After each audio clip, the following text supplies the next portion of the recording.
Pinaghahandaan na ang State of the Nation Address o SONA ng Pangulo ngayong buwan. Pero uninvited o hindi nga ba imbitado si VP Sara?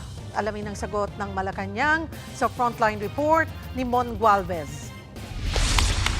Taong 2023 pa, huling dumalo ng SONA o State of the Nation Address ni Pangulong Bongbong Marcos si Vice President Sara Duterte. Katabi pa noon ng bise si First Lady Liza Marcos. Sa sumunod na dalawang SONA ng Pangulo, no-show na ang VP. No, I will not attend the SONA. I am appointing myself as the designated survivor.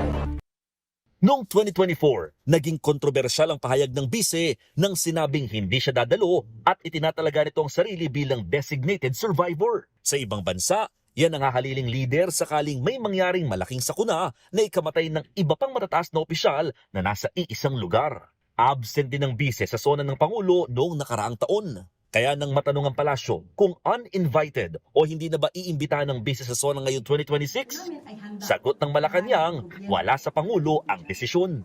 Hindi po ang Pangulo ang mag-iimbita sa Vice Presidente, kundi po ang House of Representatives.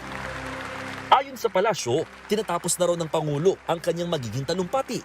Nakatakda sa July 27 ng SONA. Ang Metro Manila Development Authority o MMDA, puspusan na rin ang paghahanda. Kami naman po ay support lang, especially sa traffic. May mga lead po na agencies, particularly yung Secretary General ng both houses, Congress and Senate.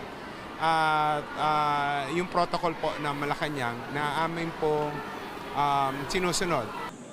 Sa Sabado, magkakaroon ng walkthrough kasama ang PNP at iba pang ahensya para maplansya ang takbo ng traffic at seguridad sa paligid ng batasang pambansa sa Quezon City.